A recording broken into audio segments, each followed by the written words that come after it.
Good morning, everyone.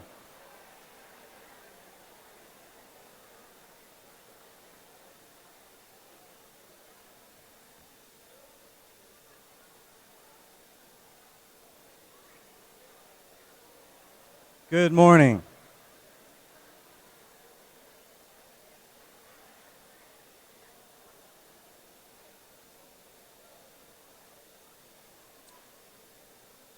I want to welcome everyone to the 2022-2023 school year.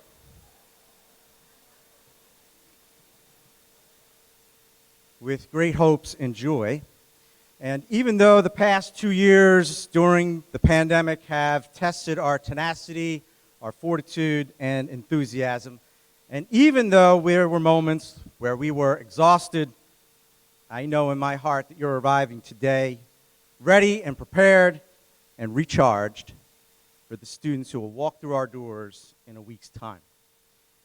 I'm pleased to introduce a number of different people who are either joining our administrative and supervisory team or who have been shifted into new roles this year. So I want to ask them to stand and remain standing until I complete the list. Please hold your applause until the end. I would appreciate it.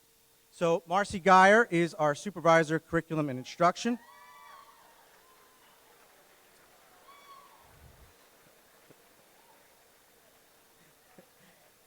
Well, there goes those instructions. Mary Broad is our chief academic officer. Erica Silich is the director of special services. Mike Jones is the supervisor of teaching and learning. Erin Sarin is our supervisor of English language arts. Lori Hunt is the supervisor of mathematics. Jamil McEnnis is our Highland vice principal. Michelle Corona is the Timber Creek vice principal. And even though Dina Tomzak has been with us and working, she's certainly new to this start of the school year. So Dina Tomzak is our Timber Creek vice principal overseeing athletics and co-curricular. Also want to welcome Sean Chando. He's our new Timber Creek foreman. And if you are a new staff member joining our district or moving into a completely new role, would you also please stand?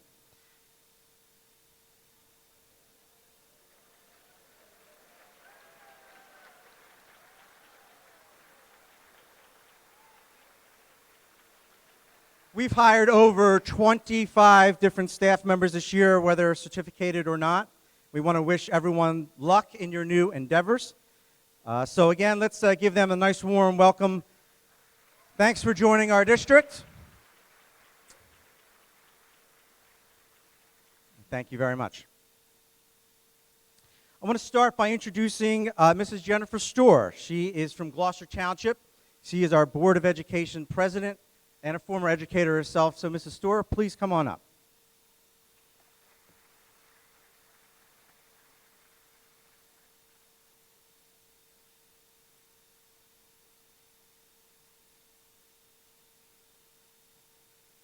Thank you, Dr. Rapisi.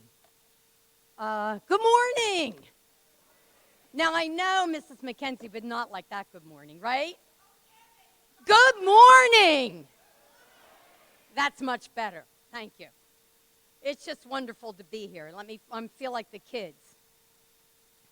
I hope you had a great, relaxing summer. Maybe you sat on the beach or by the pool. Maybe you took a great vacation to a tropical island or Disney World. Maybe you rode the rides with your family at Hershey Park or Dorney Park. Or maybe you did what I did all summer. I played golf. But now you're back to touch the lives of our students, and that's the most important thing you could do. I hope you get a par when you work with our students, or a birdie, or an eagle. For those of you that don't know golf, they are good scores. Or a hole-in-one. Let's see who will get the first hole in one. I love to do fun things. Uh-oh.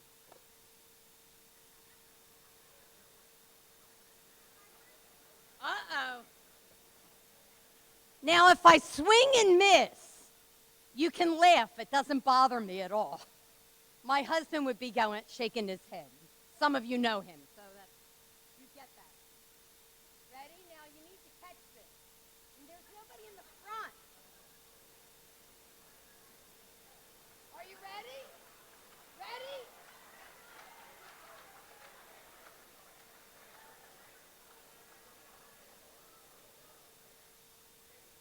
I better move. I don't want to kill this. Oh, see, great start. Here we go.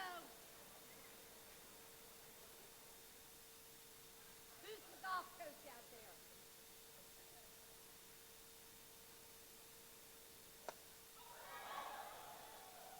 Where did it go? All the way back there? Oh, come on up. I did really well.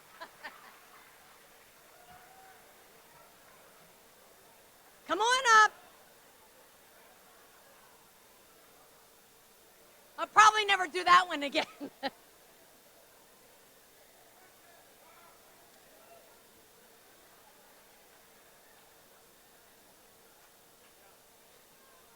you get to keep that. That's your souvenir.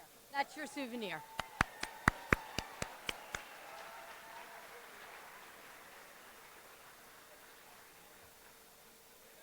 So congratulations, and I challenge each and every one of you to get a hole in one this year with our students. Thank you. Have a great year.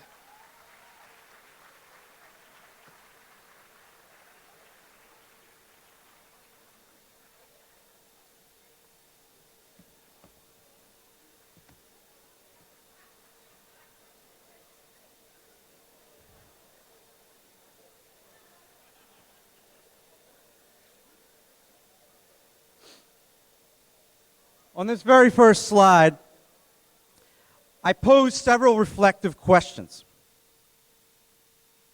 And it's comforting to know that our staff members consistently put forth an effort that demonstrates a great care for the work with children.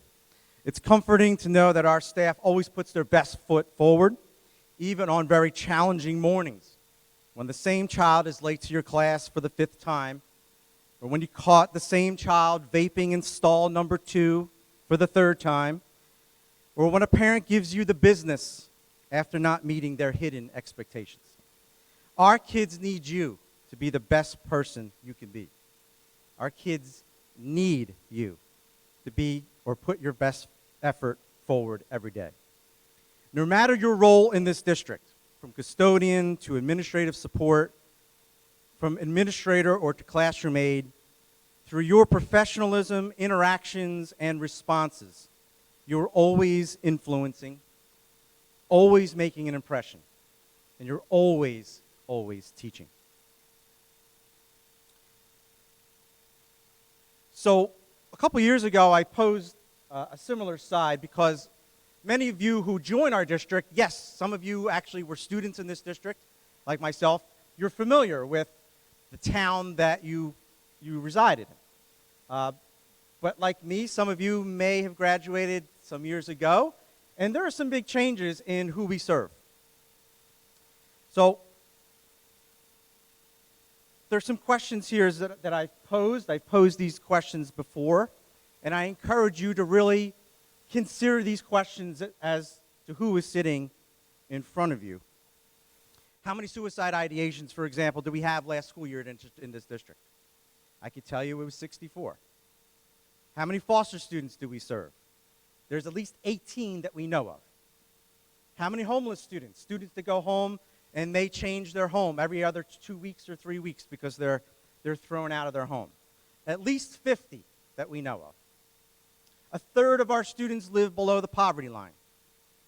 So add together all of those students across the district, that's over 1,300 students that are sitting in our classrooms that live possibly in what we would consider poverty, that may have had some suicide ideation, currently live in foster care, or don't have a stable home life.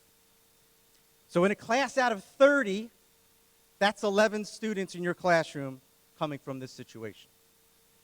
So that doesn't count for all the other ills that students may be facing when they get to school. And this is their safe haven. This is their solace. This past year, a 17-year-old Norwegian was the youngest pilot to fly around the world. It was celebrated and heralded in the news as nothing short of astonishing. And while I agree it is pretty remarkable feat for a young person, for any person, for that matter, to circumnavigate the globe in an airplane, I couldn't help but think why people choose to celebrate that accomplishment and yet do not equate the remarkable journey of some of our young people who may be overcoming generational trauma, who may be forced with caring for a younger sibling while still working and going to school, still maturing themselves, trying to find their place in the world. Or simply a young person who contends with anguish and has to come to school every day, and that's a challenge. This brought me to a larger question about our history and the way we celebrate or recognize certain histories and underemphasize or completely overlook other histories. Who has voice and who is labeled as others? And we do, as educational institutions, do we perpetuate that system? Or do we work intentionally to break those barriers as we provide opportunities to the voiceless so that they have voice? Are we aware enough to know that for many of our students, that for some of our students, we are the model that they aspire to be? So over the last 2 years, especially while COVID posed distinct challenges on instructional delivery, the importance of building a connection and relationships first with students, this was recognized by our staff members. And as a result of those responses, we improved students' outlook on the future. We provided hope. We kept kids engaged and focused as best we could. We continued through our district equity work, a team to prioritize a path forward inclusive of a focus on equitable educational experiences for all kids. We provided professional learning opportunities and will continue to support educators as they navigate what an equitable classroom means, what it looks like, and how to do that well. As I've said in the past, it takes one caring adult to alter a child's life. So there are some things that we'll be working on this school year, some goals. So I want to communicate what our 4 main focuses are this year, and I'll talk about each one briefly. So obviously, in our institution, we're always refining our craft, how best to deliver instruction, always improving school culture and climate. Are we creating a better and safer environment for all children?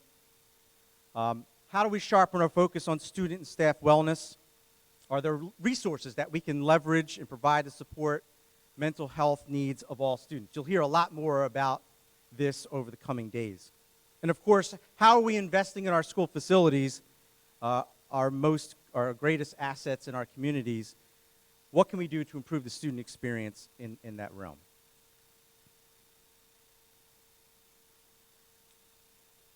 So how will we pursue these goals?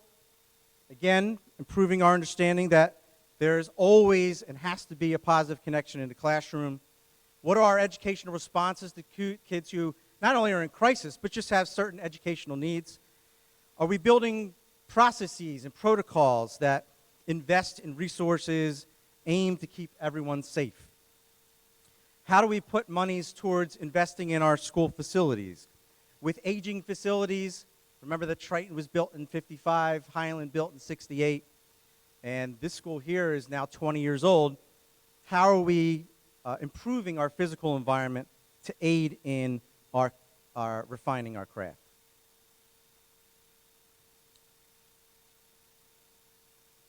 Again, it's just some more individuals. So as we drill down into these goals and define even further what they mean, there are a lot of individuals who are contributing to the work in these cases, not only at the district level, but also in the schools. specifically in terms of improving school culture and climate, a focus on student wellness. We've worked to develop a behavioral wellness assessment team, what's been coined a threat assessment team at the district level. With the passage of the new state law, a team has to be in place at each high school as well. The purpose of the team and process is to identify a student in need and provide the best possible intervention, resources, or support so that the student does not formulate ideas of harm or plan violence. This, of course, coming after the tragedy at Uvalde. So over the summer, we worked with key stakeholders to devise protocols for identifying students in need, a reporting mechanism that will be available to all staff members and students, and a case management system to sustain support or intervene appropriately when students are in crisis or need it. Ashley, Tia, Brittany, and Abigail will talk more about this process and any applicable paperwork at the building level in the coming weeks. And thank you, Ashley, Tia, Brittany, and Abigail, for all your work behind the scenes regarding that. So I have to go over some of the changes with COVID. Again, your school nurses. Where are our school nurses? They have done a fabulous job over the past couple years. Thank you for all of your work. So to just briefly mention some things related to COVID, wearing a mask is still optional. That's with the exception of when a student returns from positive COVID determination from days 6 to 10. Adult and student COVID testing is not mandated. It will not be offered this school year. School nurses will track COVID positive cases, but we're not doing the close contact tracing that we've done in the past. There will be global and general close contact notification that will be distributed. But again, it's just global and general close contact information. Students and teachers will collaborate on what is an acceptable learning environment or alternative when a student is out for positive COVID determination. Social distancing is still advisable, so seating charts should still be uploaded. Make sure that they're also in the main office for if and when you're out. Parents and caregivers should not be sending students to school, of course, when they're sick or asymptomatic. And all of this could change. Last year, I can recall the Department of Health giving us guidance on August 29th. So you never know what they may be having in store for us. We have a meeting today with the nurses, so they'll be going over some things with everyone in the coming days. So let's get past COVID and talk about some of the amazing kids that we have in this district. So we are very fortunate to have such talented and amazing students in our district. We have 4 grade levels of students, of course, who still never really experienced a full, normal high school year. And so it's my hope that we continue to view each student interaction as a real opportunity to reimagine how we teach, how we reach, how we provide support, how you differentiate, and how you connect with students. The students you serve, whether they overtly admit this or not, they need your steady influence. They need your daily check-ins, and they need your time. I've said this in the past, and I believe it to be a great reminder of our power. Kids spell trust, T-I-M-E. Children remain thirsty for connections, and they look for inspiration. They want to know and deserve to know why school matters. What and where are the benefits?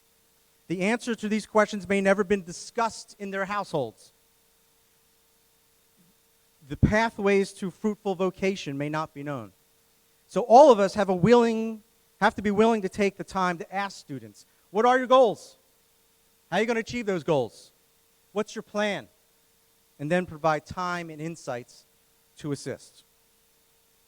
We have some amazing students who perform well in the classroom and outside of the classroom.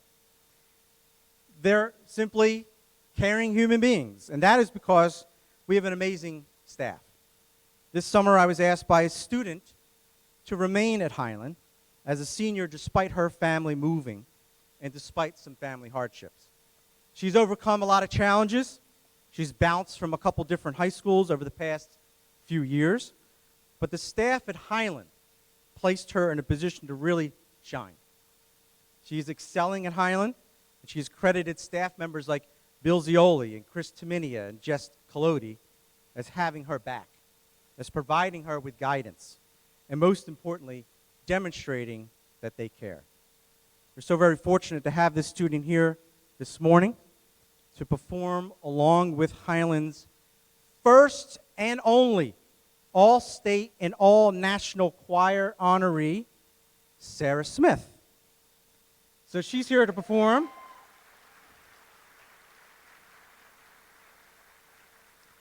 She's here to perform with Gianni Lewis.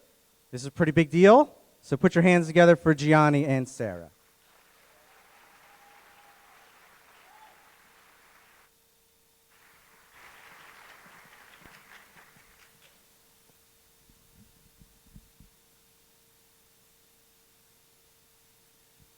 Hello, hello.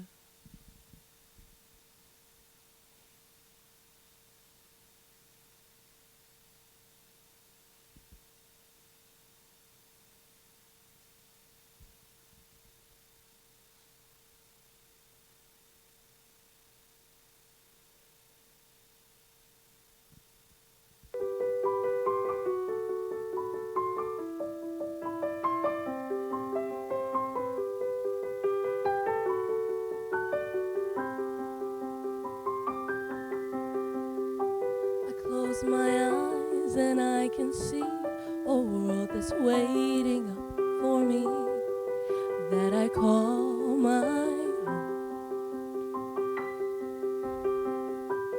Through the dark, through the door, through where no one's been before, but it feels like home. They can say it all sounds crazy. They can say I've lost my mind. I don't care, so call me crazy. We can live in a world that we design. 'Cause every night I lie in bed, the brightest colors fill my head. A million dreams are keeping me awake. I think of what the world could be, a vision of the one I see. A million dreams is all it's gonna take. Oh, a million dreams for the world we're gonna make.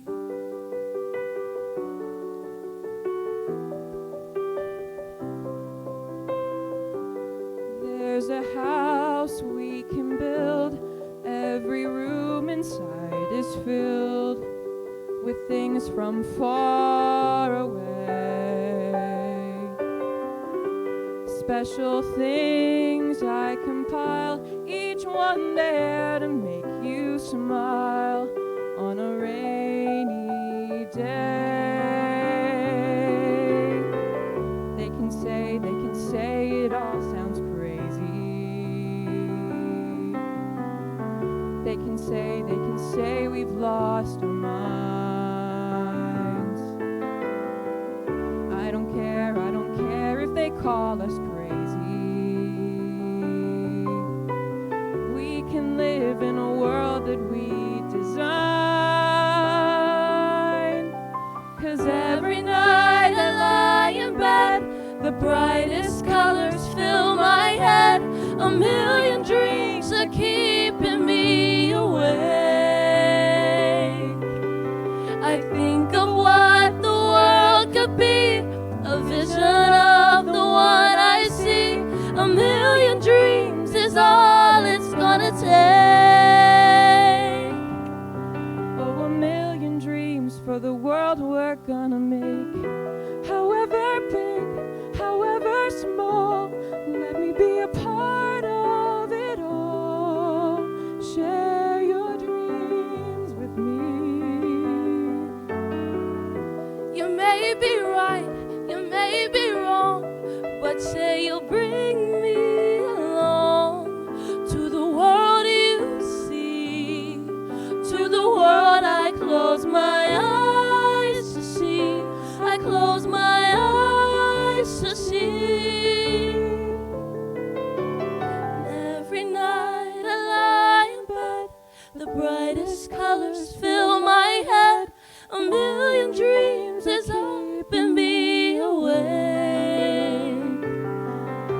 I think of what the world could be, a vision of the one I see. A million dreams is all it's gonna take. Oh, a million dreams for the world we're gonna make.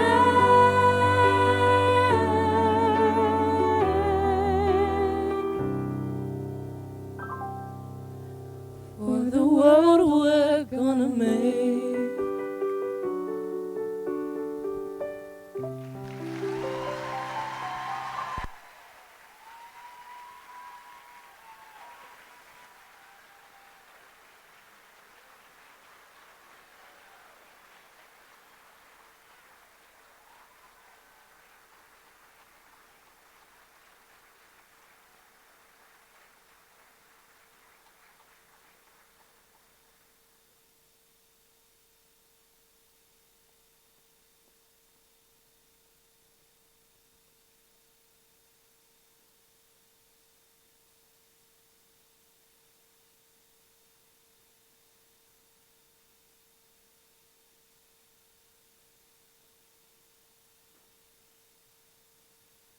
Pretty amazing kids.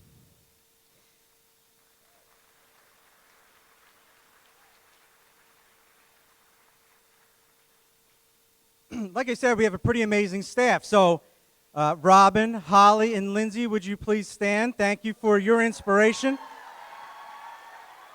and for providing a professional model that we can all try to emulate. I want to celebrate your accomplishments and thank you for your educational leadership. We look forward to the 2022-2023 winners of our Educator of the Year recipient. But thank you, Holly, Robin, and Lindsay.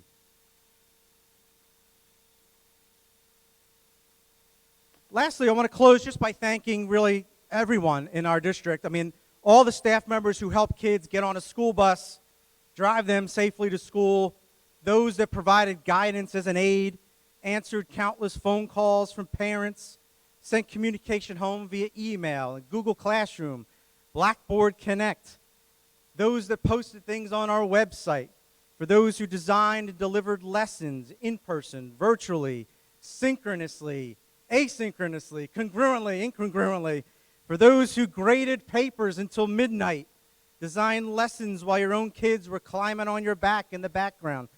I just want to thank you wholeheartedly for all of your efforts and the time that you spend trying to connect, inspire, and motivating our students. I think collectively we do this very well. So keep in the forefront of your mind that 2 months from now, a year from now, several years from now, who you inspired, who you taught, will be out there in society somewhere, someday, doing some great things, making an impact on their community, we hope, and you all have a huge part to play in that path.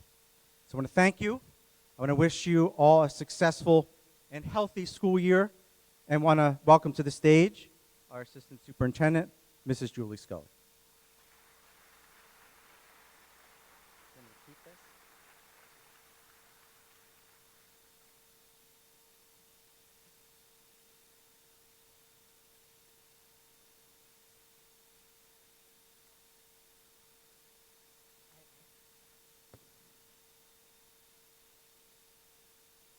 Good morning, everybody.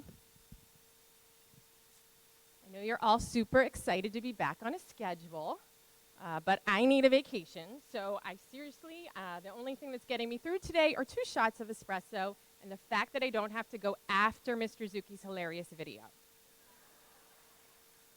So Dr. Apisi said that we hired 25 people, and we did. We hired 25 professional staff members, but total we've hired over 50 staff members this summer.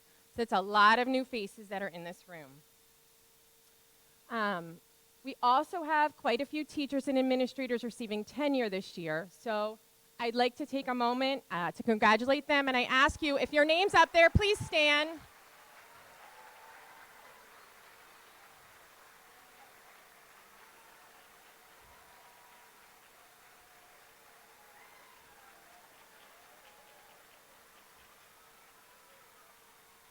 Thank you.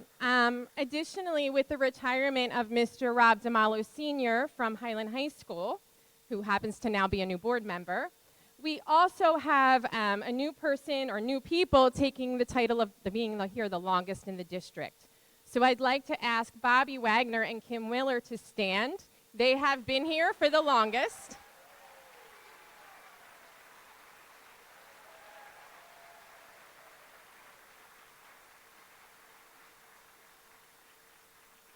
Got big shoes to fill there. I'm also excited to announce that this year we'll be rolling out a Support Staff Employee of the Year program. More information will be forthcoming on this, but nominations will be due in October, and administrators and board members won't be able to nominate. So we're looking for other professional staff or parents to nominate support staff members, and then we will be choosing one that we will be recognizing and giving an award to at a board meeting. So just giving you a heads up that that will be forthcoming. As I do every year, I need to remind you to finish your GCN training. So if you're a 10-month staff member, you have until September 30th to finish the very exciting GCN training. I also will need everyone to acknowledge their handbook. You know, we're trying to go green. We went down to one sheet of paper this year. So please go ahead and acknowledge your handbook when the acknowledgement is sent to you in Frontline. Support staff, I believe, is going out today. Teacher handbooks will be going out within a week or so, okay?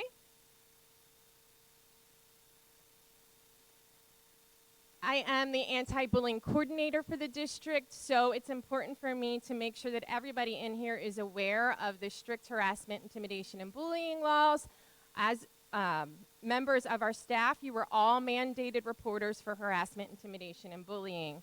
So, you know, any gesture, any written, verbal act, or electronic communication, which is what most of our HIBs are, electronic communications, whether it's a single act or a series of incidents that is reasonably perceived by the recipient to be motivated by a perceived characteristic, such as race, color, religion, ancestry, national origin, gender, sexual orientation, gender identity, expression, mental or physical or sensory disability, that takes place on school-sponsored, on school property, at a school-sponsored event, on a school bus, or just interrupts the school day. These are all acts which have to be reported as HIBs, and they need to be reported to the principal. There have been some changes to the HIB law this school year, which will be reviewed by your anti-bullying specialist in the building, but some of the consequences and some of the changes are for repeat offenders. So if we have someone that has had multiple HIBs, that has created multiple HIBs in the building, there will be more serious consequences for them and for their parents. Same thing with cyberbullying. So you will be getting more updates on that, but just so you are aware, everybody in this room, if you witness, hear about, sense that there's any type of bullying incident going on, please report that immediately to your principal. In the building, we do have anti-bullying specialists. Those are the people that do the investigations. So they are Nicole Hole at Timber Creek, John Barnett at Triton High School, and Stephanie Rogers at Highland High School. Additionally, if you or another staff member feel that you're being harassed, that would fall under the affirmative action umbrella. And so affirmative action gets reported to the affirmative action officers in your building. The affirmative action policy is also online, but it's also in your handbooks as well. So it's very important for you to understand that if you feel that you're being harassed in the workplace, that you do report that. If it's someone from above, if it's from an administrator, then that would get reported to myself and Mr. Rizzo at the central level. And if not, it would get reported to the people that are the affirmative action officers in your building. Okay, so my final reminder for all of you is to take care of yourself. So much of your day is taking care of others, and it's easy to forget what you need to do to be sure that you are best physically and mentally. And this looks different for each person. It took me a long time to realize that. For example, I've always wanted to love yoga. Like, I'm super jealous of people that look cute in their yoga outfits and they love yoga. And so I've tried everything. I've tried Yoga Nidra, that's the yoga that makes you sleep. I just recently tried goat yoga. And that was very entertaining, especially when one of the goats decided to do his business on my girlfriend's mat. But yoga isn't relaxing for me. And I think the reason why it's not relaxing for me is because they start off every class and they tell you, pick one intention for this class. And so now I need to make a decision. And I have like 20 intentions going through my head. And my whole reason for needing to be distressed is so I don't need to make a decision.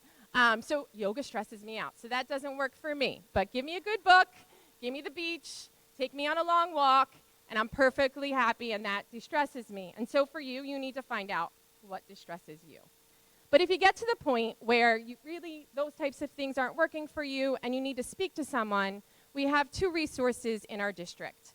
The first, many of you have heard me give a plug for, it's the Employee Assistance Program. The Employee Assistance Program is purely confidential. It is open to every staff member, regardless of whether you take our insurance or you don't have insurance, it doesn't matter. They give you 6 free counseling sessions for you or a family member. They deal with mental health issues. They also deal with substance abuse issues.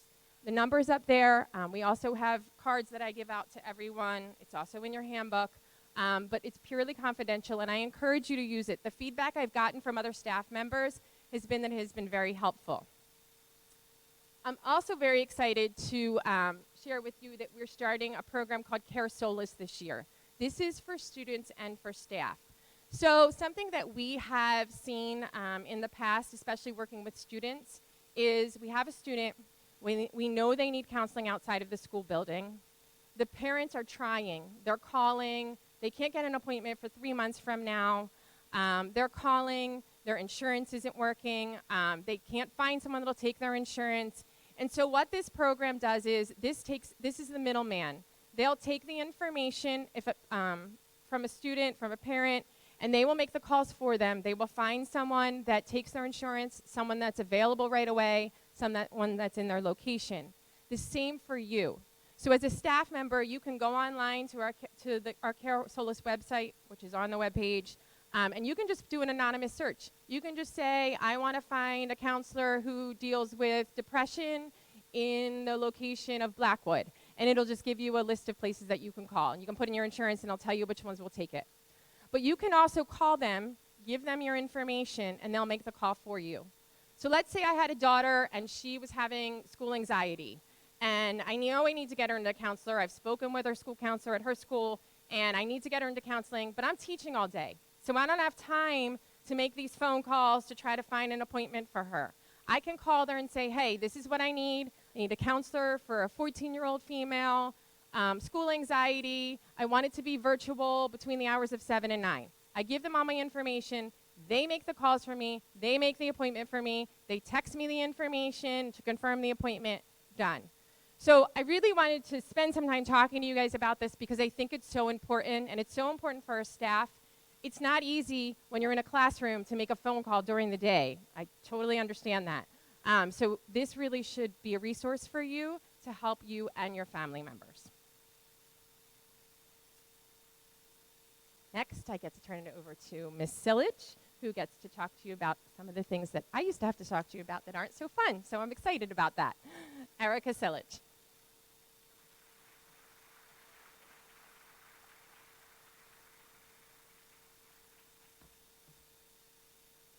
Good morning, everyone. So in addition to the Care Solace program, where we will better be able to help our students connect with resources and support in our community, I'm here to remind you that we are all mandated reporters in this room. As you know, it's important that if a student appears abused, neglected, or reports to you that something is happening, you must report it.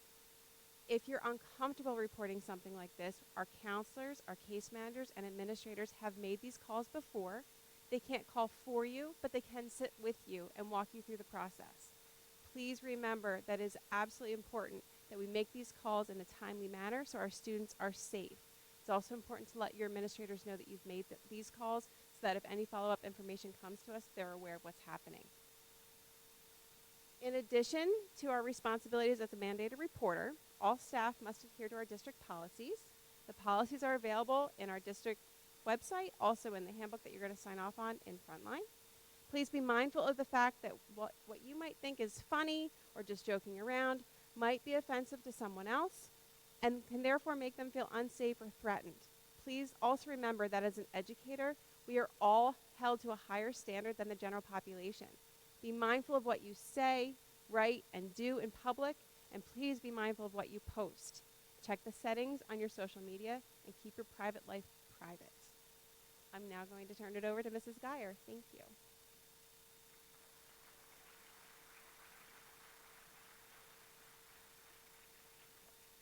Good morning. So I'm going to start off by saying that I did not make an entertaining video. I think we can all agree that Mr. Zuki was one of a kind, so I decided not to follow his lead in making short films. Maybe someday, but not today. But anyone who knows me as an educator knows that today, opening day, is my favorite day of the year. The energy is palpable as we reunite, well-rested and revitalized. As exhilarating and exciting as it can be, however, I know it is also stressful. Starting in the new year means sifting through what's new, dealing with disorder, intense planning to make sure you start off as right as possible, that you've considered all scenarios, taken into account the reality of circumstances, and generally that you've dotted your I's and crossed your T's, which is nearly impossible when you're new to a district, new to a position, like many of you in the audience are, and like me, as I'm also starting a new chapter in my career. Still, today is the best day ever, because you are here, and soon that means students will be here. We need each other. We are what keeps us going when we are drained and dragging. We is what fuels us so that we can fuel our students. So, I want to start by thanking you for coming back to school, for joining our team if you're new, and for showing up for our students. Education is a tough job, and we certainly have been through much turbulence in the past 2 to 3 years. I still get emotional when I think of what our students have endured, and I'm immensely amazed and proud of what we've managed. As educators, you have modeled the resilience we want our students to have and that we know they need to build confidence and competence. Although there are times I'm sure you've struggled to get through a class period, a day, a week, a month, I know there are many more times when you've thrived because you've been able to help our students thrive. And I believe that there's nothing we can't do together. I also want to thank you for your investment in the work that helps ensure we achieve equity in our classrooms. In the past 2 years, you've reflected on the research and engaged in some difficult conversations as part of our efforts to build understanding of ourselves, our students, and our schools. You've shown great care and compassion, and I'm grateful to be a part of a community dedicated to growth as we persist in our goal of finding ways to not only provide resources, but to also support our students in navigating those opportunities to achieve success. So what does equity look like in your classroom? To answer this question, we need to become familiar with the term culturally responsive. Culturally responsive education provides a framework for pedagogy that supports equity. So whereas equity is the goal, culturally responsive teaching encompasses our actions and our choices and uses inquiry to guide our practice. Because achieving equity is a performative process that involves ongoing questions, reflections, and commitment. I want to assure you that being culturally responsive is not a new thing. It's definitely something that you're doing and that you've done in your classrooms. Think of a time when you created an assignment or designed an activity that not only invites students to share personal experiences, but that compels connections between those perspectives and curriculum goals. Think of a time when you modeled your own thought processes and to demonstrate how to tackle a problem or how to analyze circumstances, but you also gave space for students to think through on their own, to learn from their own reflections, as well as from the reflections of their peers. Think of a time when you asked questions to gather information and build genuine understanding of your students, rather than just merely asking questions as a way of assessing their knowledge and content. I don't mean to communicate that we already do equity. To check it off of our list would be a dangerous mistake, as it is certainly not something that we can ever really be finished doing. Equity is an ever-present goal that we must always strive for. It's about progress, not perfection. It's a journey, not a destination. Being culturally responsive,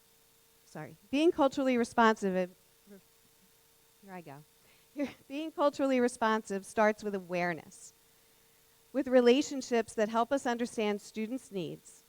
This is part of the reason that we are never done accomplishing the goal. We must always learn the learners in our classroom, and in each unit and in each marking period, we may need to learn again for a new purpose, or learn more about the learners in a new context. From there, we can be better, or better help students form meaningful connections to each other and to curriculum. We can build classroom routines to seek to intentionally support engagement for all learners.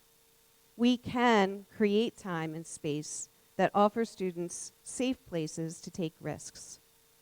This is how we show care that is authentic, because it is in response to the learners that we've taken the time to know. This care, of course, crosses over to support students' academic success. In our design of activities and assignments, we can validate the different learning processes using their voices and experiences to craft pathways to achievement.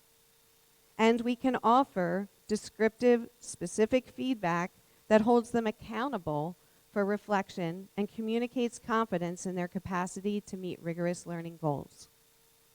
To sum it up, we seek to see our students as dynamic sources of knowledge so that students see themselves in their learning and are empowered in the process.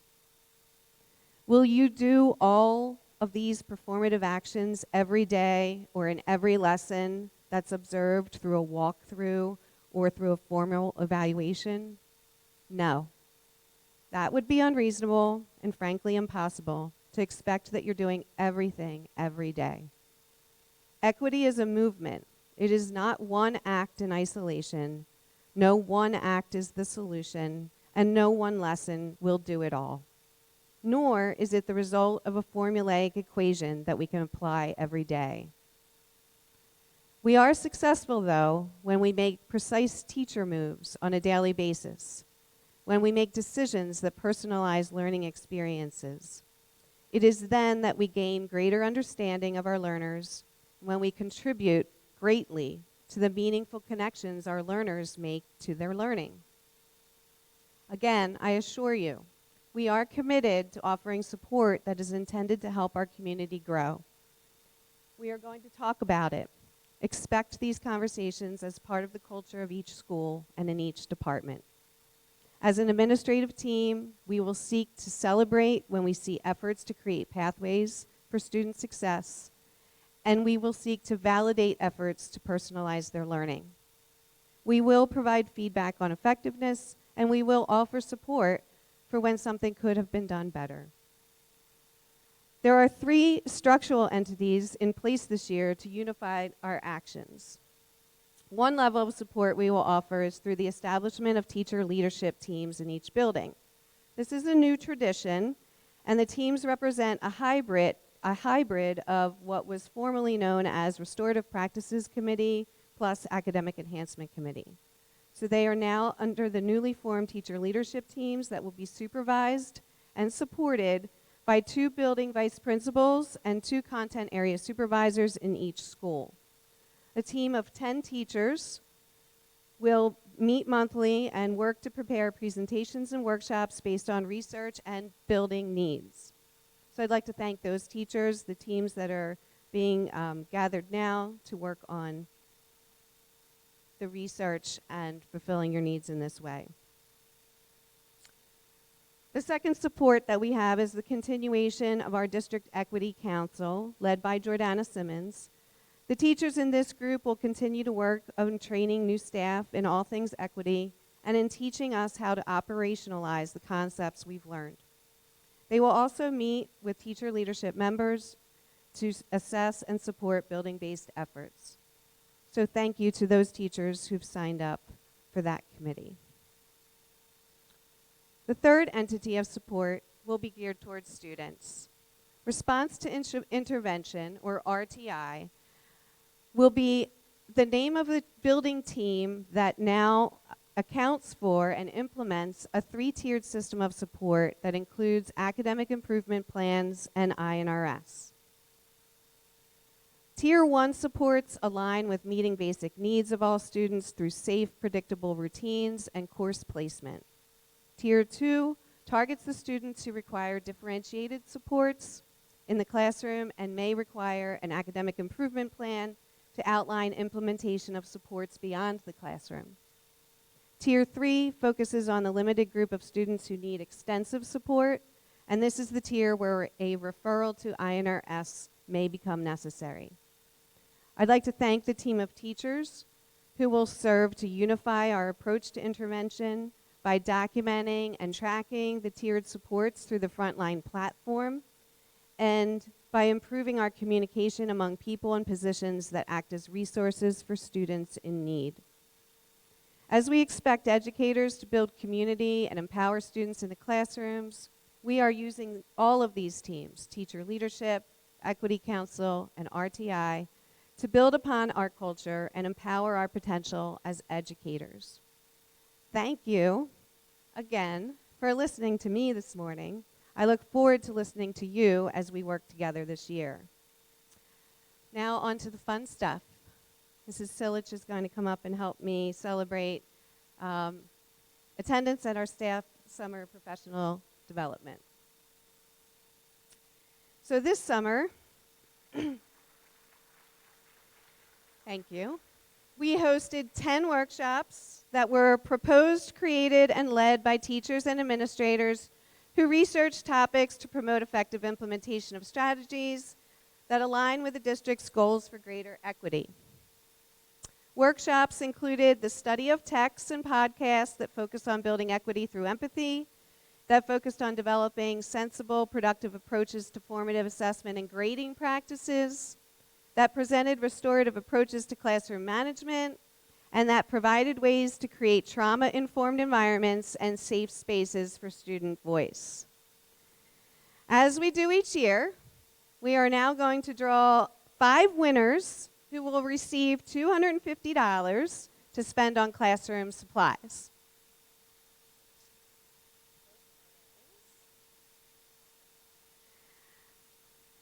Joe Hart, Timber Creek. Joe Hart attended Making the Most of the Marathon. Come on down, Joe Hart.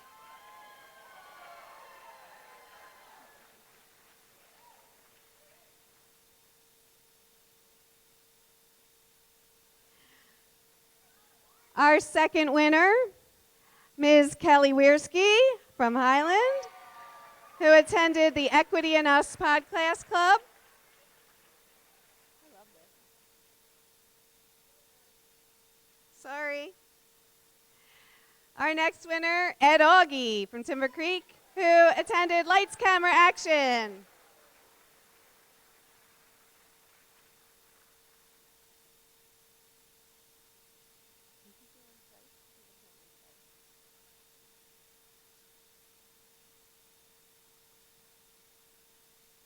Our next winner is Andrea Owings from Triton, who attended Google Organization and Cleanup.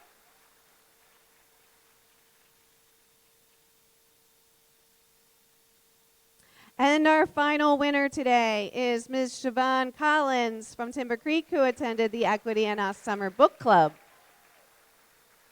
Congratulations to all of the winners. Don't forget to spend that money sometime by the end of the year. This little certificate in the bag for you. I'd like to thank Kim Vicario for putting that together.